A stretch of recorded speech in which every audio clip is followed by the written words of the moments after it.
explosion. I've met with some of our great generals, and they just seemed to feel that this was not some kind of a manufacturing explosion type of event.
Let me begin by sending America's deepest sympathies to the people of Lebanon, where reports indicate that many people were killed.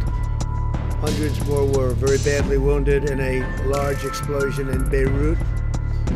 Our prayers go out to all the victims and their families. The United States stands ready to assist Lebanon. A very good relationship with the people of Lebanon, and we will be there to help. Looks like a terrible attack. On Lebanon, you called this an attack. Are you confident that this was an attack and not an accident?